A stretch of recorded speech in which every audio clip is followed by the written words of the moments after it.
Καλησπέρα μάγκες, σε αυτό το βίντεο θα μιλήσουμε για τη μη σταθερή απόδοση του Παναθηναϊκού. Πού οφείλεται, αν διορθώνεται και αν φταίει ο Αταμάν για όλα αυτά. Λοιπόν, ένας δάσκαλός μου στο γυμνάσιο έλεγε ότι για να καταλάβεις την κοινωνία και τον πολιτισμό μιας χώρας πρέπει να διαβάσεις την ιστορία αυτής της χώρας. Οπότε, για να αξιολογήσουμε τον Αταμάν, πάμε να δούμε την ιστορία του στο Παναθηναϊκό, αλλά όχι τι τίτλους κατέλαβε, αλλά παιχτικά τι έχει κάνει στο Παναθηναϊκό. Οπότε αράξτε και θα σας διαβάσω μια ιστορία. Εκ του διαγράμματος προκύπτει σαφώς ότι των εμβαδών του... λάθος σελίδα, Λοιπόν, τι έχει κάνει ο Αταμάν στο Παναθηναϊκό. 2023 καλοκαίρι έρχεται ο Αταμάν. Ο Γιαννακόπουλος έχει διάθεση να χαλάσει πολλά λεφτά μετά από πολλά χρόνια. Του παίρνει ό,τι καλύτερο υπάρχει στην αγορά, αλλά τι ό,τι καλύτερο. Ό,τι καλύτερο στα χαρτιά, όπως έχουμε σήμερα, ή ό,τι καλύτερο με ορθολογικό τρόπο για να φτιάξει μια ομάδα με δομή, με ρόλους κτλ. Οπότε έχουμε και λέμε. Παίρνει τον ηγέτη του Ολυμπιακού Κώστα Σλούκα, παίρνει τον MVP του EuroCup Jerian Grant, παίρνει μέλος της καλύτερης πεντάδας Ματίας Λεσόρ, το καλύτερο πεντάρι στην Ευρώπη τότε, και παίρνει και τον Χουάνσο Ερναγκόμεθ, ο οποίος βασικός στην Εθνική Ισπανίας, ένα από τα καλύτερα τεσσάρια της Ευρώπης θεωρητικά, έχει φτιάξει ήδη μια πεντάδα με παιχταράδες. Πήρε και τον Μίτογλου, ο οποίος ήταν και τιμωρημένος τότε, έχει παίξει πολύ καλά με την Εθνική. Πριν τον Αταμάν είχαν υπογράψει τον Βιλντόζα, δεν ξέρω αν ήταν επιλογή του Αταμάν, γι' αυτό δεν τον πρωτοείπα. Και ο Αταμάν έφερε και τον Κάιλ Γκάι, αν τον θυμάστε, ο οποίος μετά από λίγο έφυγε, για να έρθει ο Κέντρικ Ναν, ο οποίος από την ώρα που ήρθε κουβάλιζε ο Παναθηναϊκό. Για μένα αυτός ήταν ο λόγος που ο Παναθηναϊκός πήγε τόσο καλά, πήγε Final Four. Βέβαια στο Final Four είχε MVP ο Σλούκας, αλλά αν δεν είχε Ναν, πιστεύω ότι ο Παναθηναϊκός μπορεί να μην πήγαινε καν Final Four. Οπότε πάμε να δούμε την ομάδα του 23-24 και τι ρόλους είχε ο κάθε παίκτης. Έχουμε Κώστα Σλούκα, ο οποίος είτε ερχόταν από το πάγκο, ας πούμε ότι ήταν βασικός, ήταν ο καλύτερος χειριστής της ομάδας, το καλύτερο playmaker, ο δημιουργός, το μυαλό, ο εγκέφαλος, ο ηγέτης. Από εκεί και πέρα είχες τον Ναν, ο καλύτερος σκόρερ στην Ευρώπη, τα πιο πολλά λεπτά στην ομάδα, έπαιρνε πάρα πολλές επιθέσεις ο Ναν, συνήθως όλες οι επιθέσεις περνάγαν από τα χέρια του. Στο 3, όπως είπαμε, στο πρώτο μισό της σεζόν ήταν ο Γκριγκόνης βασικός, ο οποίος δεν πάβει να είναι ένας ρολίστας, έτσι, ένας ρολίστας πολυτελείας. Χωρίς να μειώνω, όταν λέω κάποιον ρολίστα δεν σημαίνει ότι είναι κακός παίκτης. Είχε ένα σταθερό σουτ και ήταν ένας πολύ καλός και τίμιος και στην άμυνα. Στα γκάρ επίσης ήταν ο Jerian Grant, ο οποίος και αυτός ήταν ένας ρολίστας πολυτελείας, είναι ένας πάρα πολύ καλός αμυντικός. Είχε ένα σταθερό και αυτός σουτ, και αυτός καλός playmaker, χειριστής. Αλλά δεν πάβει να είναι και αυτός ήταν τότε και ακόμα βασικά ένας ρολίστας πολυτελείας. Ο Βιλντόζα και αυτός είχε ένα μικρό ρόλο, ο οποίος δεν τον είχε βρει. Δεν είχε βρει χρόνο, δεν είχε βρει χώρο, αλλά στεκόταν αντάξια όταν τον έβγαζε ενέργεια, έκλεβε μπάλες, είχε και αυτός το τρίποντο. Πάμε στα τριάρια. Ο Γκριγκόνης ανταποκρίθηκε στο πρώτο μισό, όπως είπαμε. Πίσω τον Γκριγκόνης ήταν τότε ο Παπαπέτρου, ο οποίος βοήθησε πάρα πολύ στα play-off με τη Μακάμπι, όσο το θυμάστε. Και αυτός ρολίστας. Πάμε στα τεσσάρια. Ο Χουάντσο, και αυτός είναι ένας ρολίστας πολυτελείας, μεγάλος παίχτης, και αυτός, ας πούμε, αισθατικό, καλό σουτ. Πολύ καλός αμυντικός, μαρκάρει το 1 μέχρι το 5. Βασικό γρανάζι το Αταμάν, γι' αυτό δεν έφυγε. Πολλοί λέγανε λογικά θα φύγει γιατί δεν έκανε καλή σεζόν. Τι δεν έκανε καλή σεζόν, επειδή δεν βάζει 20 πόντους από τον Ναν. Πολύ καλός ρολίστας. Ο Μίτογλου τότε δεν ήταν ρολίστας. Σε πολλά μάτς, ειδικά στην αρχή, ήταν και το βασικό τεσσάρι του Παναθηναϊκού. Έβαζε πόντους, έπαιρνε rebound, έπαιζε και στο 5 όταν χρειαζόταν, αλλά έχει πέσει η απόδοσή του. Θα πούμε μετά για το Μίτογλου, δεν ήταν ρολίστας. Στο 5 είχε ο Λεσόρ να παίζει 30 λεπτά, ο Μπαλσερόφσκι δεν είχε βγει και είχε για δεύτερο πεντάρι τον Κώστα Αντετοκούμπο. Η ομάδα είχε βρει τους ρόλους της. Κανείς παίκτης δεν είχε παράπονο. Σε παρένθεση, ίσως είχε λίγο Βιλντόζα, αλλά οκ. Ο κάθε παίκτης ήξερε όταν μπει τι θα προσφέρει μέσα στο γήπεδο, τι θα κάνει, πού θα κινηθεί. Από εκεί και πέρα πάμε να δούμε τη τακτική του τότε Παναθηναϊκού, τι διαφορές έχει με σήμερα. Στον τρόπο σκέψης δεν έχει πολλές διαφορές. Ο Αταμάν βοηθάει τους παίκτες του να δίνει ελευθερίες, τους δίνει πολύ το άιζο, τη δημιουργία. Στον τρόπο σκέψης δεν είχε πολλές διαφορές με σήμερα. Ο Αταμάν δίνει ελευθερίες στους παίκτες του, τους λέει να πάνε πολύ στο άιζο, και όταν λέμε άιζο δεν εννοούμε μόνο την ατομική ενέργεια να διεισδύουν και να σκοράρουν ή να παίρνουν ένα τρίποδο. Εννοούμε κιόλας ότι όταν είσαι ένας playmaker τύπου Σλούκα, μπορείς να δημιουργήσεις ένα pick and roll από μόνος σου, χωρίς να βγάλεις κάποιο σύστημα συγκεκριμένο. Οπότε αυτό γίνονταν μες στη χρονιά, απλά ήταν και πολύ καλή άμυνα τότε, όπως είπαμε για τους ρόλους. Όταν ο κάθε παίκτης έχει και το ρόλο του, ξέρει και πώς θα κινηθεί και στην άμυνα και στην επίθεση. Είχε τότε και το Λεσόρ που ήταν το α και το ω, και στην άμυνα και στην επίθεση, έβγαινε σαν heads out, δηλαδή όλη η ομάδα κινόταν γύρω από αυτόν. Οπότε αφού κάναμε μια γρήγορα ανακεφαλαίωση της πρώτης χρονιάς του Αταμάν, πάμε να δούμε τη δεύτερη χρονιά του Αταμάν. Κρατάει το σταθερό κορμό με τους παίχτες, εκτός από τον Βιλντόζα που έφυγε, ο Μπαλσερόφσκι έφυγε επίσης, νομίζω μόνο αυτοί οι δύο φύγανε, και παίρνει τον Λορέζο Μπράουν, τον οποίον τον είχαμε δει και με τη Μακάμπι, φοβερός παίχτης, λέγαμε όλοι τι παιχταράς είναι αυτός, ο Αντιβιλντόζα, ανεβαίνουμε 2 σκάλες πιο πάνω κτλ. Και από εκεί και πέρα, αφού έφυγε ο Μπαλσερόφσκι, έφερε το Γιούρτσεβεν. Και πάμε να δούμε τώρα πώς... και ήρθε και ο Οσμάν στο 3. Πάμε να δούμε τώρα πώς επηρεάστηκαν οι ρόλοι της ομάδας με τον ερχομένο όλων αυτών των παιχταράδων. Καταρχήν, ποτέ δεν μάθαμε ποιος ήταν ο ρόλος του Λορέζο Μπράουν. Θα αρχόνταν για Αντιβιλντόζα για να παίζει 7 με 10 λεπτά ποιοτικά.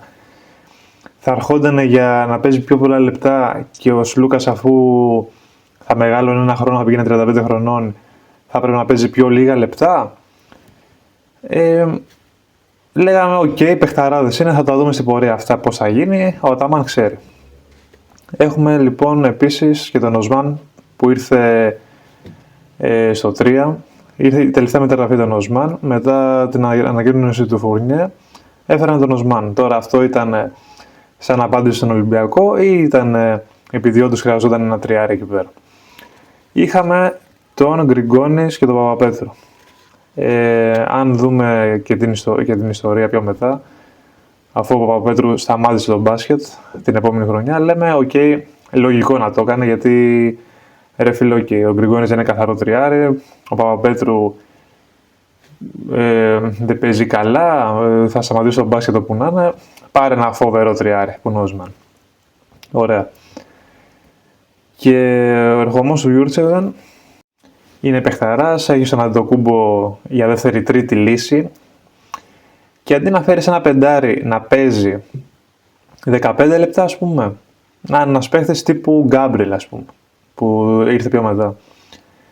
Ένας πιο ρολίστας παίκτης, ας πούμε. Μου φέρνει στο Γιούρτσεβεν, ο οποίος είχε όνομα το NBA, ήρθε και αυτός με προδιαγραφές, ήθελε και όλες αυτός ο ίδιος να παίξει. Λέγανε, γράφανε τότε 20 λεπτά ο Γιούρτσεβεν, 20 ο Λεσόρ. Γελάω έτσι, ο Λεσόρ να παίζει 20 λεπτά. Έτσι χάνονται οι ρόλοι. Ο Γιούρτσεβεν ποτέ δεν βρήκε το ρόλο του στην ομάδα, μέχρι και σήμερα. Άχρηστο τον ανεβάζουν, άχρηστο τον κατεβάζουν, δεν είναι άχρηστος σίγουρα. Ίσως να μην του ταιριάζει και τόσο το ευρωπαϊκό μπάσκετ, δεν είναι τόσο καλός αμυντικός, είναι άλλο θέμα αυτό, αλλά εκεί χαλάστηκαν ισορροπίες.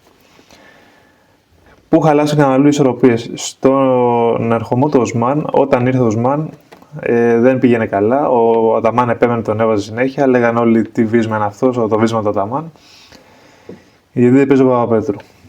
Εκεί καταρχήν έχεις 3 παίχτες. Αν θέλεις βάλει και το Καλατζάκη 4. Καλατζάκης, Γκριγκόνης, Οσμάν, Παπαπέτρου. Ποιος θα πρωτοπαίξει από όλους αυτούς? Ο Οσμάν, επειδή είναι το πιο όνομα από αυτούς, οκ. Και Σαγκάρ είχες ήδη Γκραντ, Σλούκα, Ναν και είχες και τον Λορέζο Μπράουν, ο οποίος είχε έρθει και αυτός με προδιαγραφές παιχταρά. Για 2 θέσεις 4 παιχταράδες. Θα παίζουν δηλαδή αυτοί οι παιχταράδες 20 λεπτά το άτομο. Ο κάθε παίκτης θα παίζει 20 λεπτά σε κάθε μάτς. Δεν γίνεται αυτό. Προφανώς και ο άτυχος εκκλήρος ήταν ο Λορέζο Μπράουν, ο οποίος ήταν όντως ο Άντι Βιλντόζα, ξενερωμένος, έπαιζε 10 λεπτά το μάτς, μπορεί και λιγότερα να μην τον έβαζε καν σε μερικά μάτς. Δεν θυμάμαι κιόλας αν έτρωγε bullying τύπου TJ Shorts φέτος, που έβγαινε ο Αταμάν και τον έκραζε στις συνεντεύξεις. Οπότε η ομάδα δεν βρήκε ποτέ τους ρόλους της και θα μου πεις τόσο σημαντικός είναι η ρόλη στο μπάσκετ, τόσο σημαντικό, γιατί αν θυμάστε, πριν τραυματιστεί ο Λεσόρ, ο Παναθηναϊκός δεν είχε καθόλου σταθερή απόδοση. Μία έβαζε 20 πόντους, μία έτρωγε 20 πόντους. Έβγαινε στην Αρμάνη, ξέρω εγώ, έχανε με 30, το γυρνάγανε, έχανε με 20. Μετά στην έδρα του μπορεί να ρίχνει 40 στην Πασκόνια. Πείτε με τρελό, αλλά ο Παναθηναϊκός άρχιζε να ρολάρει καλύτερα, δεν λέω ότι έπαιζε καλύτερα. Αλλά ρόλαρε, ήταν πιο σταθερός στην απόδοση και στις νίκες, είχε κάνει κάποια σερί. Από τον ερχομό του Γκάμπριελ. Από όταν ήρθε ο Γκάμπριελ στο Παναθηναϊκό, ο Παναθηναϊκός πήγαινε καλύτερα. Έφτασε μέχρι τα play-off και το Final Four, αλλά δεν τα κατάφερε με μια άθλια εμφάνιση τότε στο Final Four. Μόνο ο Οσμάν είχε παίξει, να τα λέμε και αυτά για τον Οσμάν, ο οποίος δεν είχε ξεκινήσει καλά εκείνη τη χρονιά. Αλλά δεν έπαιζε μπάσκετ καθόλου η ομάδα. Θα μου πεις, πρώτα έπαιζε με το Άιζο του Αταμάν. Ούτε την πρώτη χρονιά θα πούμε ότι έπαιζε την μπασκετάρα. Αλλά υπήρχε μια δομή, έπαιζε την άμυνά του. Έβαζαν και οι παίχτες στα σουτ μπροστά. Υπήρχαν ρόλοι, αυτό που λέγαμε πριν. Τη δεύτερη χρονιά θα χάσουμε λίγο αυτά. Και τη τρίτη χρονιά, αυτή που διανύουμε τώρα δηλαδή, έγινε το αποκορύφωμα. Είχε όλους αυτούς τους παίχτες, εκτός από τον Λορέζο Μπράουν, ο οποίος έφυγε, λογικό να φύγει, και στη θέση του φέρνει το TJ Shorts.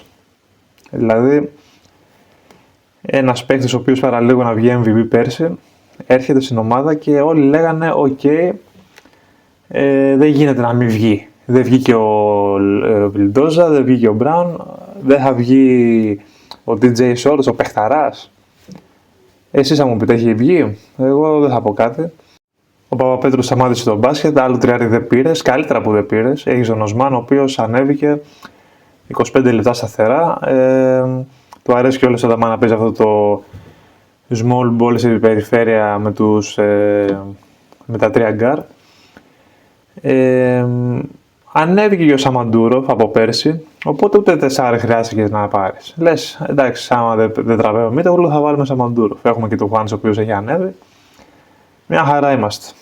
Και λες, ο Λεσόρ είναι ακόμα τραυματίας. Μέχρι να γυρίσει και πώς θα γυρίσει πρέπει να φέρουμε ένα καλό πεντάρι. Και καλά έκανες και έφερες τον Χόλμς. Ο οποίος κάποτε παίζει, κάποτε δεν παίζει. Οκ, είναι άλλο θέμα αυτό. Θα τα συζητήσουμε και αυτά, γιατί ξέρω ότι θέλεις πάρα πολύ να ακούσεις τι τρέχει μέσα στη σεζόν. Αλλά το βασικό πρόβλημα είναι αυτό που είπα και πριν, ότι ακόμα να βρεθούν ρόλοι. Ο Shorts ήρθε για μένα. Ήρθε γιατί ο Σλούκας θα έπεφτε, είναι ήδη 36 χρονών, θα έπεφτε η απόδοσή του, θα έπεφτε ο χρόνος του στο Παναθηναϊκό και λέει ο Αταμάν θα φέρω ένα playmaker όχι μόνο για φέτος, αλλά για 3 χρόνια. Το TJ Shorts, ο οποίος παραλίγο να βγει MVP πέρσι με την παρέα, θα κάνει παπάδες, θα είναι και ο Άντι Βιλντόζα και ο Άντι Λορέζο Μπράουν, θα είναι ο Σλούκας. Ο Σλούκας δηλαδή θα παίζει 10-15 λεπτά. Τα ενία θα τα πάρει ο TJ Shorts, μαζί με τον Ναν, τον Γκραντ, ο οποίος και αυτός είναι 33 χρονών, έχει ανέβει και αυτός πλέον, αλλά δεν πέφτει, μια χαρά είναι. Οπότε έτσι πιστεύω ότι ήθελε ο Αταμάν να πορευτεί. Ανταυτού, στην αρχή της σεζόν ο Σλούκας πάει υποδειγματικά. Μετά από την εθνική που ήταν ήδη σε φόρμα, κάνει το πρώτο γύρο απίστευτο. Ο Παναθηναϊκός ήταν 4ος-5ος μέχρι τα Χριστούγεννα, χάρη στον Κώστα Σλούκα, ο οποίος αν δεν ήταν αυτός, ο Παναθηναϊκός δεν ξέρω πού θα ήταν. Αντιθέτως, ο DJ Shorts δεν πήγαινε καθόλου καλά και δεν φταίει και το παιδί, διότι δεν ξέρει το ρόλο του.